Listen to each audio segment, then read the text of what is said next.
성도 여러분 안녕하세요. 저는 정희철 목사입니다. 자, 오늘은 요한계시록 1장 8절을 배경으로 한 절입니다. 주 하나님이라는 제목으로 하나님 말씀 살펴보도록 하겠습니다. 자, 요한계시록 네 번째 시간인데 아직도 서문이네요. 자, 8절 앞부분 주 하나님이 가라사대, 주 하나님이 가라사대 이렇게 지금 말씀하고 있습니다. 여기서 주 하나님은 누구일까요? 자, 지금까지 제가 자주 삼위일체 하나님에 대해서 언급했습니다. 우리 하나님, 성부 하나님, 성자 하나님, 성령 하나님 세 분의 하나님입니다. 그런데 또 절대 세 분은 아니고 한 분입니다. 하나님의 그 삼위일체에 대해서 우리가 다시 한번 요약하면 영원히 하나로 합해지지 아니하는 하나님, 또 잠시라도 셋으로 찢어지지도 않는 하나님, 그리고 성부와 성자와 성령 하나님 사이에는 우열의 관계, 상하의 관계, 높고 낮음의 관계가 전혀 없는 영광과 능력과 권능이 동일하신 하나님. 자, 이 사실을 우리가 기억해야 됩니다. 그리고 삼위일체 하나님에 대해서 우리가 또 이해할 때 이 사실을 기억해야 됩니다. 뭐냐면 삼위 하나님이 각각 서로에게 내주하신다는 것입니다. 성부 하나님 안에 성자 하나님, 성령 하나님이 거하시고, 성자 하나님 안에 성부 하나님, 성령 하나님이 거하시고, 또 성령 하나님 안에 성부 하나님, 성자 하나님이 함께 거하십니다. 그러니까 절대로 성자 하나님만 따로, 성령 하나님만 따로, 성부 하나님만 따로 있을 수가 없고 하나로 또 합해지거나 뭉쳐지지도 않고, 자, 이것이 하나님의 삼위일체의 존재 방식인데 우리가 완전하게 이해한다는 것은 완전히 불가능합니다. 죽을 때까지, 죽고 나서 죽고 천국에 가서 하나님을 실제로 뵐 때 그때는 아마 이해될 것이라고 생각이 됩니다. 그런데 지상에 우리가 사는 동안에는 절대로 하나님의 존재 방식은 우리에게 완전히 파악될 수가 없고요. 영원한 신비로 남을 수밖에 없습니다. 그러니까 아무리 영리한 사람이라도 하나님의 존재 방식, 삼위일체를 파악할 수가 없습니다. 영원한 신비입니다. 마치 우리 조그마한 밥그릇에 태평양을 이렇게 담으려고 하는 시도와 같습니다. 하나님의 존재 방식을 파악한다고 하는 것이 절대 그것은 불가능합니다. 그리고 또 한 가지 분명한 사실을 우리가 기억해야 됩니다. 어떤 형태로건 삼위일체 하나님의 존재 방식을 부정하는 신앙은 반드시 이단으로 빠진다는 것입니다. 예외가 없어요. 자, 어떤 면에서 삼위일체 하나님을 이해할 수 없다는 것은 성경적입니다. 그런데 삼위일체 하나님의 존재 방식을 극구 부정하는 것은 반드시 이단으로 빠지고 정상적인 신앙으로 살아남을 경우가 없습니다. 아무리 그 사람의 믿음이 뜨거워도 삼위일체 하나님의 존재 방식을 극구 부정하면서 정상적 신앙인으로 살아남은 경우는 없어요. 반드시 이것을 믿지 않으면 이단이 됩니다. 대표적인 경우 여호와의 증인들, 성부 하나님만 믿지 않습니까? 성부 하나님과 동등한 권능과 영광을 가지시는 성자 하나님을 믿지 않습니다. 그러니까 뭐가 돼요? 기독교를 존재하지 못하고 온갖 이단 사설을 푸는 악한 종교가 되어버리죠. 자, 영국에서 대서양을 건너 미국에 도착했던 그 청교도들 가운데 나중에 다수가 삼위 하나님을 부정하는 이단, 유니테리언이라고 하는 이단으로 빠져버렸는데요. 삼위일체를 영어로 트리니티 혹 트리니테리안 이렇게 부릅니다. 근데 트리니테리안의 앞에 트리니 이게 바로 삼위 아닙니까? 그 트리니테리안의 트리니를 빼버리고 유니를 집어넣으면 유니테리안이 됩니다. 유니테리안. 이게 바로 성부 하나님, 성자 하나님, 성령 하나님, 이 삼위일체 하나님을 부정하는 대표적인 이단 사상의 이름입니다. 네. 유니테리안에서 유니는 뭐냐 하면요. 마치 비행기 승무원들이 입는 유니폼. 거기에 유니가 바로 그 유니입니다. 단일하다. 하나라는 의미라기보다 단일하다. 다 똑같은 옷을 입는다. 그러니까 유니테리안, 이것은 성경에 나오는 성자, 성령, 성부 하나님을 단일하게 보는 거예요. 단일하게. 그러니까 단일신론, 유니테리안 이렇게 나가는 거죠. 자, 그러면 당연히 유니테리안 우리 집주위 저기도 가면 그런 교회 있고 저쪽에도 있고 이 도시에도 서너 개 있는 것 같아요. 예수 그리스도가 성부 하나님, 성령 하나님과 동등한 영광과 권능을 가지고 하나의 신적 본성을 가지고 다른 인격을 가지신 하나님의 심을 부정을 해요. 그러면 어떻게 성경에 나와 있는 성자 하나님은 어떻게 이해를 하는 거예요? 결국 성부 하나님에게 딸려 있는 부속물이거나 성부 하나님이 부리시는 어떤 능력이거나 그렇게 피조물로 보는 거예요. 자, 이게 재미있는 사실이 있는데요. 많은 사람들이 이것을 지적을 합니다. 뭐냐 하면은요. 미국의 그 건국 파더들, 건국의 아버지들이 그 만든 막 건국대에 만든 그 중요한 문서들이 있지 않습니까? 자, 거기에 보면 지저스 크라이스트란 말은 거의 등장하지 않고 언제나 갓 하나님입니다. 언제나 갓. 저는 거기에 대해서 많이 연구해보고 생각도 별로 안 해봤는데요. 거기에 대해서 연구하는 사람들이 이렇게 말을 많이 합니다. 이 지저스 크라이스트는 등장하지 않고 갓만 등장하는 이거 혹시 이게 바로 유니테리안 단일 신론자들 그 이단 사상의 영향이 아닌가 그렇게 말을 합니다. 거기에 대해서는 제가 뭐라고 말을 하고 싶지가 않습니다. 그런데 역사를 보면 청교도들 가운데 한 조금 어느 몇백 년, 200~300년쯤인가 지나서 유니테리안 이단으로 많이 넘어가 버립니다. 우리가 아주 존경했던 조나단 에드워드가 죽은 이후부터 특히 그 제자들 때부터 이게 많이 생겨나요. 그리고 조나단 에드워드가 1758년에 죽었는데 1775년부터 83년까지 독립전쟁이 이제 진행되지 않습니까? 그 독립전쟁을 주도하는 사람들, 그 시대에 많은 유니테리안들이 있었고요. 그리고 그 사람들에 의해서 작성된 중요한 문서들 안에 하나님 얘기가 많이 들어가는데 언제나 갓만 들어가고 지저스 크라이스트가 등장하지 않는다. 이게 바로 그 유니테리안 단일 신론 이단 사상의 흔적이 아닌가 하는 말들이 많이 있다는 겁니다. 그리고 실제로 미국의 대통령들 가운데 초기 대통령들 가운데 4명이 그 이단에 빠졌거나 그런 교회에 다녔다고 그래요. 제가 뭐 누군지 찾아보고 세보지는 않았어요. 일반적으로 그렇게 보고되고 있습니다. 자, 그러므로 우리가 이 세상 나라 너무 어떤 나라에 대해서 하나님이 홀리하게 세웠다 그런 거 우리가 믿지 말아야 돼요. 천사들이 했던 일이 아니고 죄인들이 했었어요. 어느 나라를 하나님이 하나님 나라로 세웠다. 한국의 뭐 전광훈인가 하는 사람은 이승만을 통하여 하나님이 대한민국을 아주 거룩한 하나님의 나라로 세웠다. 완전히 그건 말도 안 되는 거죠. 미국 건국도 마찬가지고요. 말도 안 돼요. 그러면은 인디안들 다 쏴 죽이고 하나님이 여기에 천국 세우려고 인디안들을 쏴 죽였겠어요? 북한과 남한의 전쟁 가운데 얼마나 많은 억울한 죽음들이 있었습니까? 그게 다 이승만 대통령의 판단과 관련된 경우가 굉장히 많아요. 그러면 대한민국이 하나님 나라를 세우기 위해서 이승만 대통령을 통하여 그런 일을 했겠습니까? 근데 지금 이 모양은 또 그것도 뭡니까? 그러니까 어느 나라를 미국이건 한국이건 어느 나라를 지상의 무슨 하나님 나라처럼 생각하고 하나님의 그런 구약의 이스라엘과 같은 그런 특별한 뭐 하나님의 경륜과 작정이 있다 이런 것을 우리가 절대 믿으면 안 됩니다. 자, 그러면 만일에 어떤 목스케자나 신자들이 성자 예수 그리스도가 성부 하나님과 동등한 신성을 가지신 분이라는 것을 부정하는 이런 사상에 빠지면 그 결과는 뭘까요? 그 결과가 뭐냐 하면 바로 유니버셜리즘이라고 합니다. 만인 구원론, 또 어떨 때는 유니테리안 유니버셜리즘. 뭐냐, 모든 인류는 다 결국 구원받는다 이렇게 가버리는 거예요. 왜 그러겠어요? 기독교 신앙에서 가장 중요한 것은 우리를 위하여 성육신하시고 십자가에서 죽으신 예수 그리스도, 이 사람이 되신 예수 그리스도가 성부 하나님과 동등한 권능과 영광을 가지신 바로 성부 하나님과 같은 분은 아니지만 신적 본성을 공유하는 성자 하나님이라는 사실, 이걸 부정하면 결국은 구원이 흐지부지 되는 거죠. 그러니까 모든 사람은 구원받는다. 죄의 개념이 흐려지고 구원의 개념이 흐려지는 거죠. 그래서 삼위일체 하나님에 대한 정확한 신앙이 이해되지 않는 것은 괜찮으나 아주 의도적으로 막 심지어 악다구니를 하면서 부정하는 사람은 우리의 믿음의 형제가 결코 될 수 없습니다. 다시 요약해 보겠습니다. 삼위일체 하나님이 우리를 창조하셨습니다. 그런데 성자 하나님 예수 그리스도를 통하여 우리를 창조하셨습니다. 삼위일체 하나님이 우리를 죄에서 구원하였습니다. 그런데 성자 하나님 예수 그리스도를 통하여 우리를 구원하셨습니다.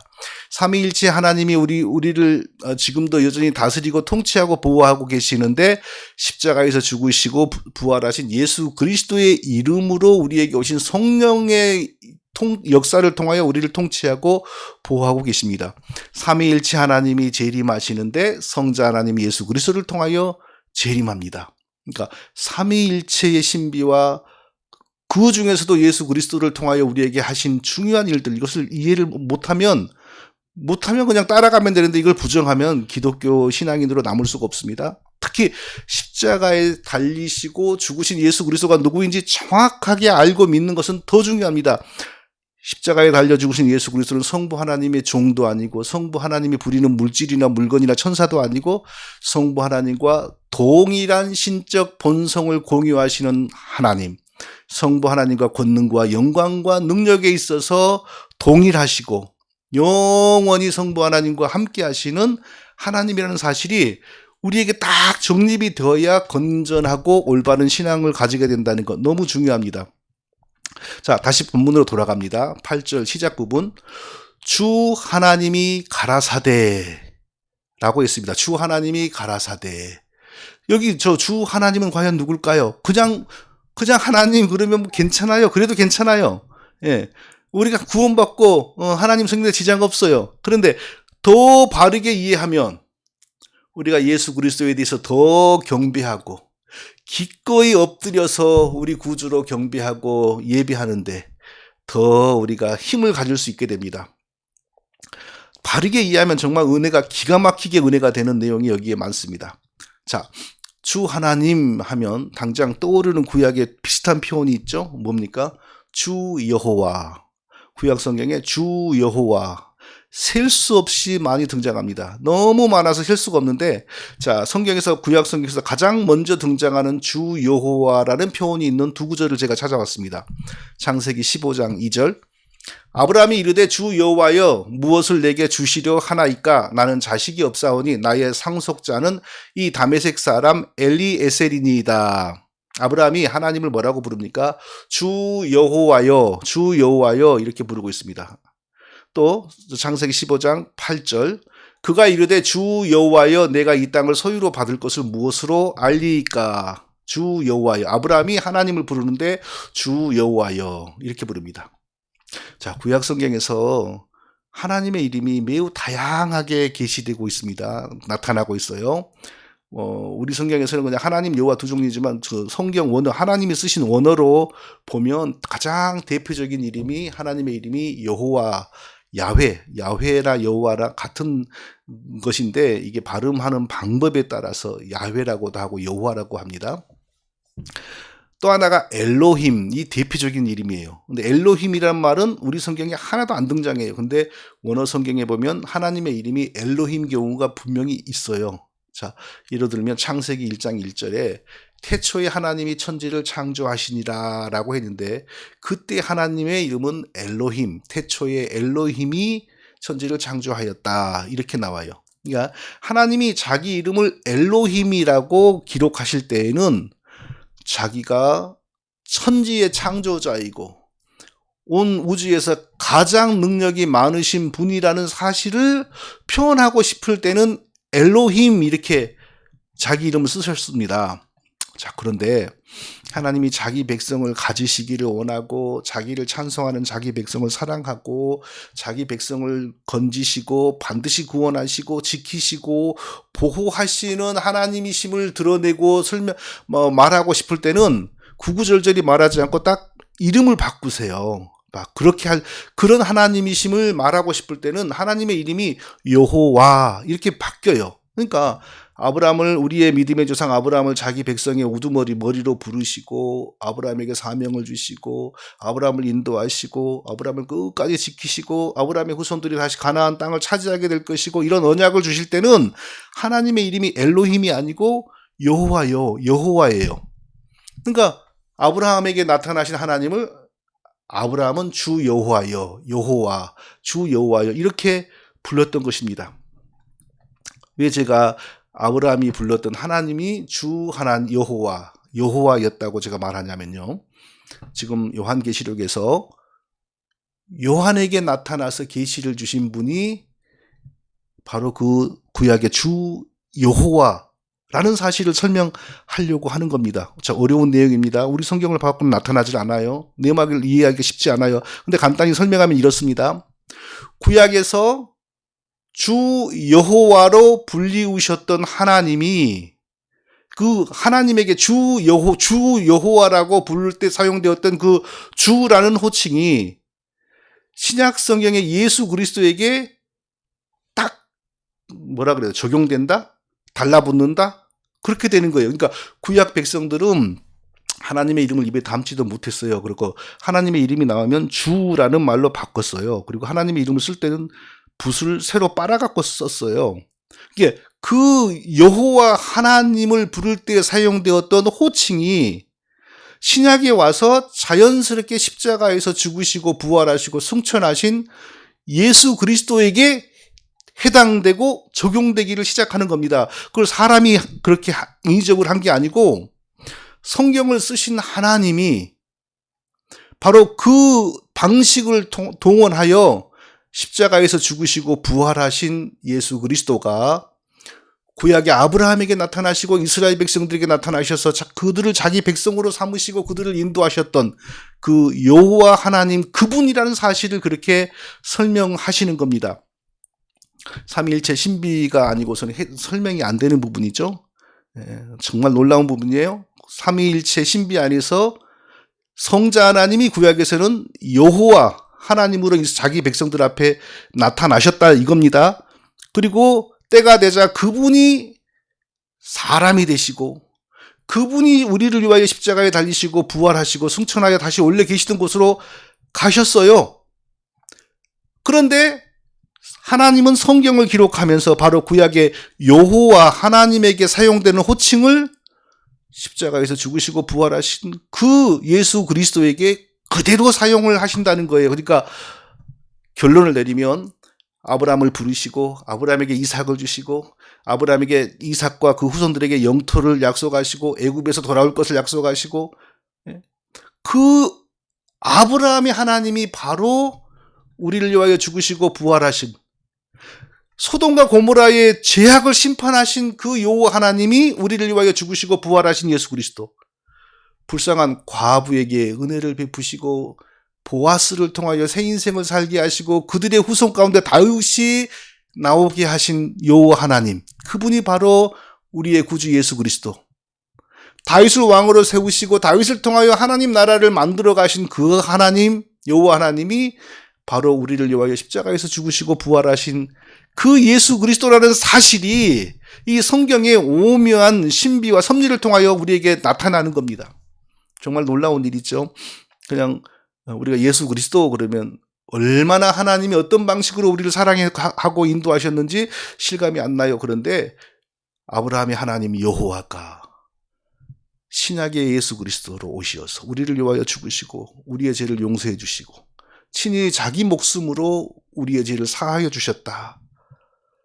이것을 생각하면 정말 우리가 감격하지 않을 수가 없는 것입니다. 또한 우리가 쉽게 예수 그리스도가 역사의 주인이다 말하는데 왜 그러한지 우리를 지으신 하나님, 우리의 믿음의 조상들을 부르시고 인도하신 하나님, 그들을 역사 속에서 보존하시고 지금까지 역사를 이끌어 오신 하나님, 그분이 사람으로 오셔서 우리 죄를 짊어지고 십자가에서 죽으셨습니다. 그리고 세상의 모든 제국들은 무너지고 세워지고 흥망성쇠를 반복했지만 자기의 교회는 끝까지 이렇게 이어지게 하고 계시지 않습니까? 그래서 역사의 주인이라는 사실을, 그리스도가 역사의 주인이라는 사실을 우리가 부정할 수 없습니다. 그리고 그분이 우리의 죄사함을 위하여 사람으로 오셔서 우리 대신 피 흘렸다는 사실을 생각하면 정말 우리 한 사람 한 사람이 받은 은혜가 얼마나 놀랍고 큰지에 대해서 우리가 감격하지 않고 우리가 그분을 나의 창조주, 나의 구원자, 나의 통치자, 나의 왕이라고 고백하는데 아무런 거리낌이 없고 아무런 마음의 저항이 없게 된다는 사실을 우리가 깨달을 수 있습니다. 다시 한번 말하지만 이 삼위일체 하나님의 존재 방식의 신비를 우리가 다 아는 것은 불가능하고 또 이해하지 못하는 것도 어떤 면에서는 정상적이고 또 어떤 면에서는 성경적이라고도 할 수 있습니다.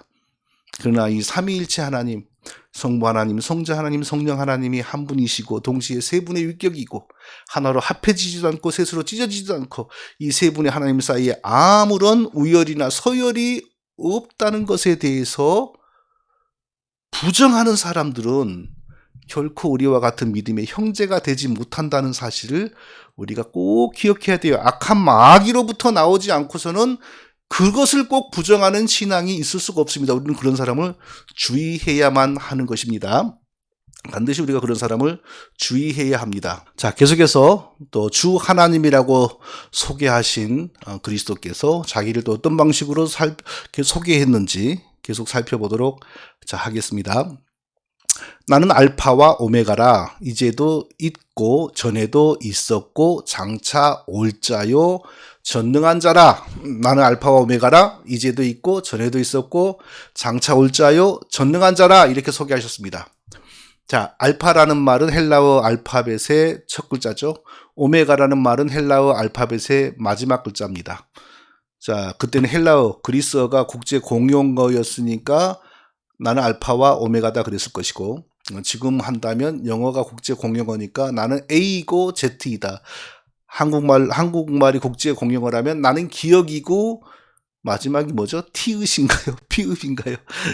모르겠네. 우리나라 말도 제가 저만 그러겠어요? 대부분 다 그러죠. 여러분들은 마지막이 뭔지 아세요? 다 그러네. 웃을 일이 아닌 것 같아요. 자, 나는 알파요 오메가다. 무슨 뜻일까요? 자, 나는 스스로 존재하는 하나님이다. 이 뜻입니다. 자, 알파와 오메가라 이 말은 나는 스스로 존재하는, 스스로 있는 하나님이다. 이 뜻입니다. 자, 지상의 모든 것은 시작이 있죠. 1900 몇 년도에 태어나서 1900 몇 년도, 2000 몇 년도 이렇게 죽지 않습니까? 그러니까 우리는 시작점에 없었어요. 역사의 시작점에 없었어요. 그리고 역사의 끝에 또 우리는 없고 우리는 그 안에 있죠. 그러니까 우리를 있게 하시는 원인자가 알파죠. 그리고 지상의 모든 것을 완성하는 자가 오메가이죠. 그러니까 예수 그리스도께서 나는 알파요 오메가이다 라고 말하는 것은 나는 너희처럼 피조물이 아니고 역사와 시간 속에서 얽매이는 존재가 아니다. 이 뜻입니다. 그런데요, 이 표현은 이미 구약 성경 출애굽기 3장에 있는 표현입니다. 모양만 달라요. 자, 하나님이 모세에게 찾아오셔서 이스라엘 백성들을 애굽에서 출애굽하는 일을 맡기겠다고 하셨죠. 그러니까 모세가 처음 듣는 말이니까. 근데 지금 나를 부르셔서 나에게 오셔서 이렇게 말씀하신 하나님에 대해서 가서 이스라엘 백성들에게 제가 뭐라고 전해야 합니까? 그러니까 그때 하나님이 나는 스스로 있는 자이다. 영어로 I am who I am. I am that I am. 나는 직역하면 나는 나다. 나는 나야. 이 뜻이죠. 그러니까 모세에게 나타나셔서 이스라엘 백성들의 구원에 대해서 사명을 주실 때 하나님이 나는 스스로 있는 자이다. 이렇게 자기를 소개해 주셨는데 그게 똑같은 의미로 똑같은 말로 지금 사도 요한에게 나타나신 그리스도가 나는 알파요 오메가이다 라고 지금 말하고 계시는 것입니다. 실제로 구약의 여호와 모세에게 나타나신 여호와 하나님이 바로 예수 그리스도에게 나타나신 그 하나님이란 걸 또 어디서 알 수 있냐면요. 조금 후에 하나님이 모세에게 뭐라고 말씀하시냐면 나는 하나님 아브라함의 하나님 야곱의 하나님 이삭의 하나님 여호와라. 하나님 여호와라. 이렇게 말씀하셔요. 바로 그 여호와에게 붙었던 호칭이 십자가에서 죽으시고 부활하신 성자 하나님에게 그대로 적용되었으므로 구약의 여호와 하나님이 삼위일체 신비 안에서 여호와 하나님으로 나타나신 성자 하나님이 구약에서는 성자 하나님이 여호와로 나타나셨고 현현하셨고 신약에서는 우리 구원을 위하여 성육신 안에서 십자가에서 부활하시고 죽으셨다. 바로 그분이 구약에서는 여호와였다라는 사실을 우리가 알 수 있다고 제가 설명드렸죠. 자, 사도 요한에게 나타나신 주 하나님, 십자가에서 죽으시고 부활하신 예수 그리스도, 그분이 바로 구약의 모세에게 나타나시고 아브라함에게 나타나신 여호와 하나님, 이거 분명한 거예요. 그러니까 나는 구약의 여호와 하나님 나는 스스로 있는 자다 이렇게 말씀하신 것처럼 신약에서 사도 요한에게는 그리스도 나는 알파요 오메가이다. 나는 이전에도 있었고 전에도 있었고 이제도 있고 장차 다시 올 자이고 전능하신 자 여호와이다. 똑같이 이렇게 말씀을 하시는 거예요. 자, 우리가 믿는 예수 그리스도 우리를 위하여 눈물 흘리시고 피 흘리시고 십자가에서 죽으시고 부활하신 분이 바로 구약의 모세 앞에 나타나신 여호와, 아브라함 앞에 나타나셨던 여호와, 다윗을 인도하셨던 여호와 하나님, 바로 그분이라는 사실을 우리가 알고 깨달으면서 신앙생활 한다면 우리가 무엇을 얻을 수 있습니까? 어떤 큰 유익을 얻을 수 있습니까? 두 가지만 제가 요약해보고 마치겠습니다. 첫째는 구원의 완전성입니다. 우리의 구원이 얼마나 크고 위대한 구원인지를 우리가 다시 한번 깨달을 수 있습니다. 많은 사람들이 구원에 관하여 여전히 자기 공로를 의식하고 있습니다. 버리지를 않아요. 그래도 내가 예수 믿었잖아. 다른 사람들은 무지하여 예수도 안 믿었잖아. 기회가 있어도 예수를 안 믿었잖아. 근데 나는 믿었어. 내가 믿으니까, 그래도 내가 그들보다 나으니까 하나님이 나를 구원하신 거 아니야? 그러면서 자기가 믿음을 가졌다는 것에서 다른 사람들보다 우월성을 느끼고요. 그리고 자기의 믿음이 구원의 조건이었던 것처럼 생각을 해요.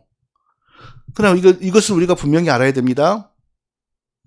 믿음이 구원은 아닙니다. 우리가 믿으니까 구원해 주신 것은 아닙니다.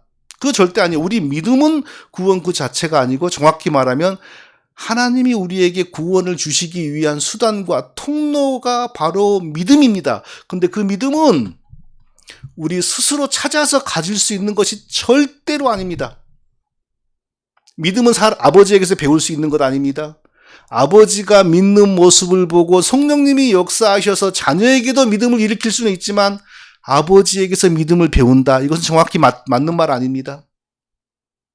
믿음은 우리가 사람이 사람의 방법으로 믿음을 가지게 하는 건 전혀 없습니다. 사람이 권면하고 가르치고 본을 보일 때 성령이 역사하셔서 자식에게도 제자에게도 같은 믿음을 가지게 할 수는 있지만 사람은 사람의 힘으로 그거 절대 불가능합니다. 그리고 구원은 언제나 믿음 그 자체가 아니고 믿음으로 말미암는 결과인데, 정확하게 말하면 하나님이 믿음을 보시고 그리스도의 공로를 적용해 주심으로 말미암아 구원이 일어나는 것입니다. 그래서 성경은 이렇게 말합니다. 너희가 그 은혜를 인하여 믿음으로 말미암아 구원을 얻었나니 이것이 너희에게서 난 것이 아니요 하나님의 선물이라.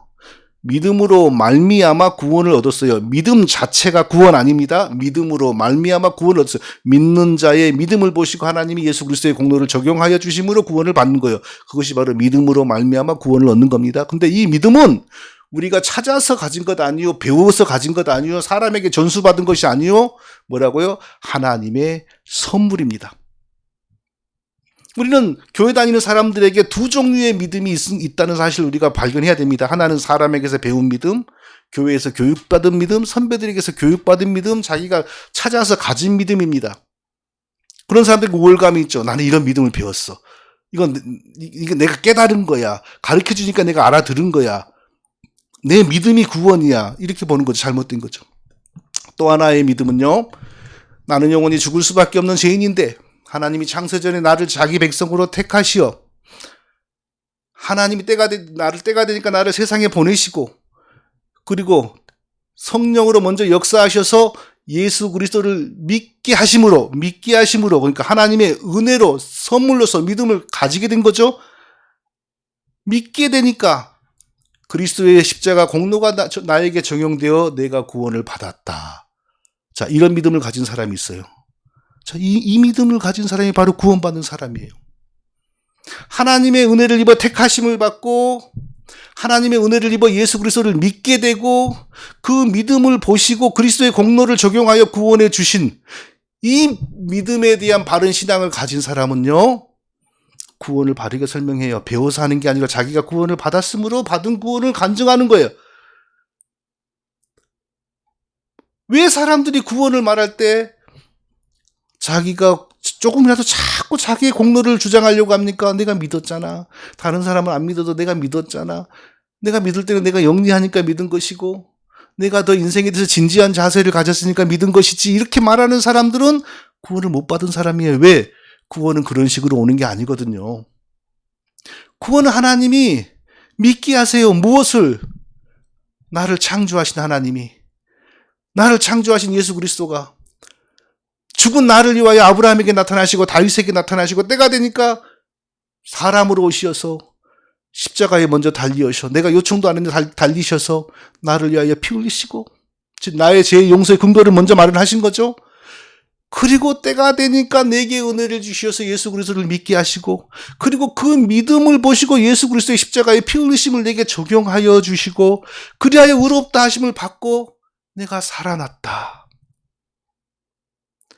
나를 살리신 분은 구약의 주 여호와 하나님이고, 그리고 십자가에서 죽으신 하나님으로 오신 바로 그분, 그 여호와 하나님, 주 하나님, 알파와 오메가라고 소개하신 그 하나님이 나를 이렇게 깊이 사랑하시고, 나를 이렇게 귀하게 여겨주시고, 나를 위하여 이렇게 죽어주시고, 그러니 내 구원을 누가 빼앗아갈 수 있나? 내게 어떤 자격이 있는 것이 아니고, 내게 어떤 공로가 있는 것이 아니고, 여전히 나는 부족하고 허물이 많으나, 구약의 주 여호와 하나님, 그분이 사람이 되셔서 나 대신 피 흘리심으로 내게 주어진 이 구원, 아무도 빼앗아갈 수 없는 영원하고 완전한 구원이다.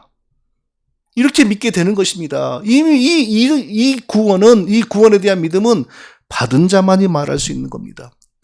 이렇게 구원을 설명하지 않은 사람은 그가 구원을 받지 않았기 때문에 그렇게 다른 방식으로 설명하는 겁니다.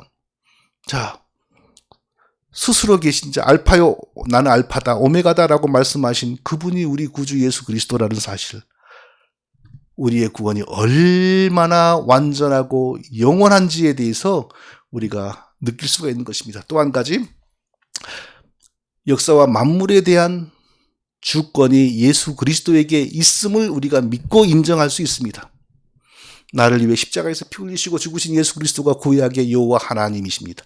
홍해를 가르시고 자기 백성을 구원하신 분, 그분이 예수 그리스도입니다.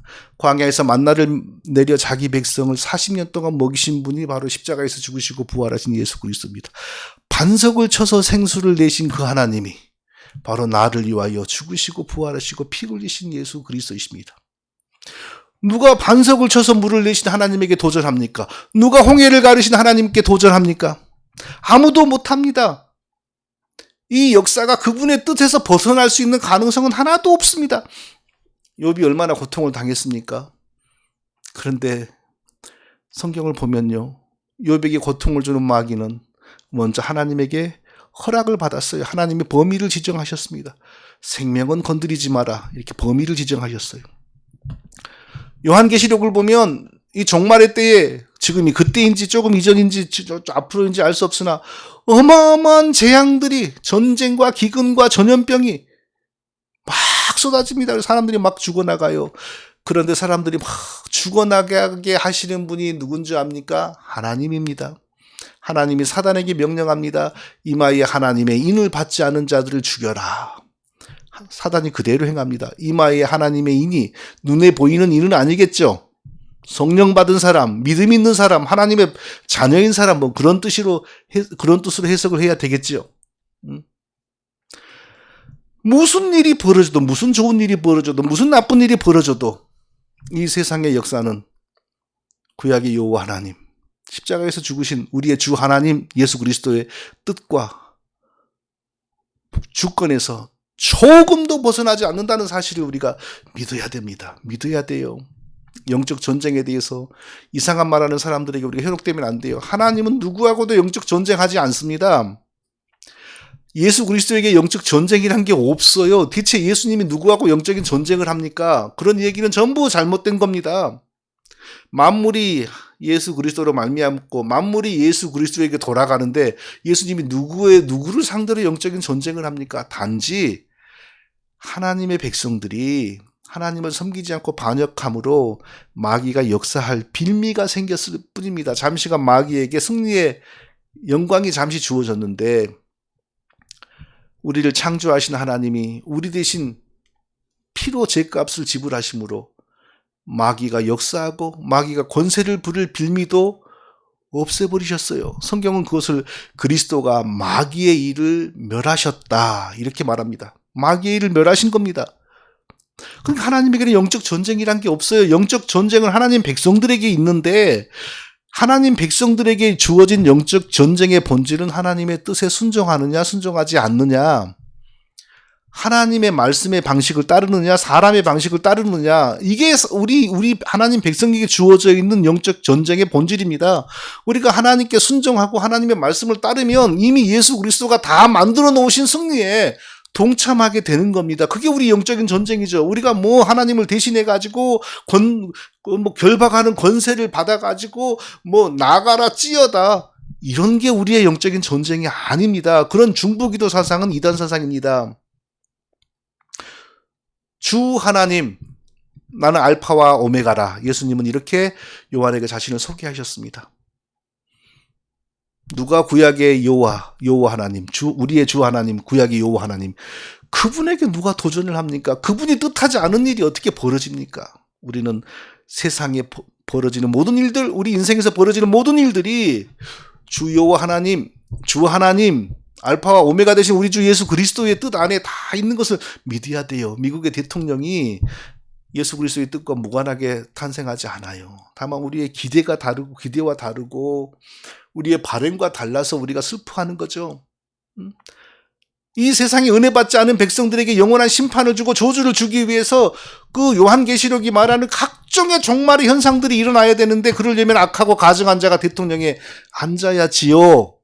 그렇지 않고서 어떻게 요한계시록에 그런 일들이 이루어져 가다가 예수님이 재림하겠어요. 근데 단지 우리는 그런 세상이 오는 게 싫은 것이고, 우리 때에 그런 세상이 오는 걸 바라지 않기 때문에 가증한 자, 동성애 결혼 주례를 서고 10개월 8개월 된 애기도 배를 그냥 죽여서 꺼내버리고 살아있는 사람이 행복을 위해서 8살만 돼도 어린이들이 스스로 성전환 수술을 결정할 수 있게 만들어주자, 이런 사고방식을 가진 가증한 자들이 대통령, 부통령이 될 수도 있겠죠. 그 예수님이 못 이겨서 그런 게 아니고 그리스도께서 만들어가고 재림하시기 위한 준비를 그렇게 나가시는 것이죠.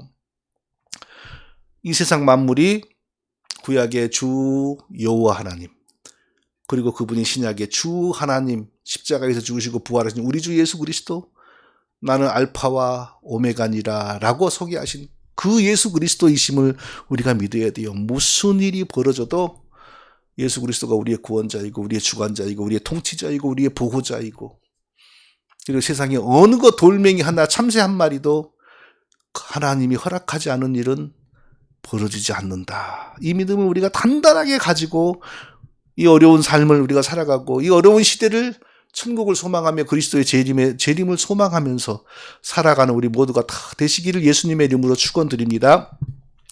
아버지 하나님, 구약의 아브라함의 하나님, 모세의 하나님, 주 여호와 하나님이 우리를 살리기 위하여 사람이 되시어서, 우리와 같은 사람이 되시어서 나 대신 십자가에서 피 흘리고 죽으신 그 은혜를 생각하면 감사를 드리지 않을 수가 없습니다. 그리고 지금 이 순간도 역사를 주관하시는 예수 그리스도께서 모든 것을 다스리고 통치하고 계심을 믿으며 우리 한 사람 한 사람들에게 벌어지는 모든 일들을 예수님 안에서 믿음으로 대하고, 이 세상에서 벌어지는 모든 일들을 예수 그리스도 안에서 믿음으로 대하고 해석하는, 믿음으로 탄탄하게 무장되어 살아가는 우리 모두가 다 되게 하여 주시옵소서. 예수님의 이름으로 기도합니다. 아멘.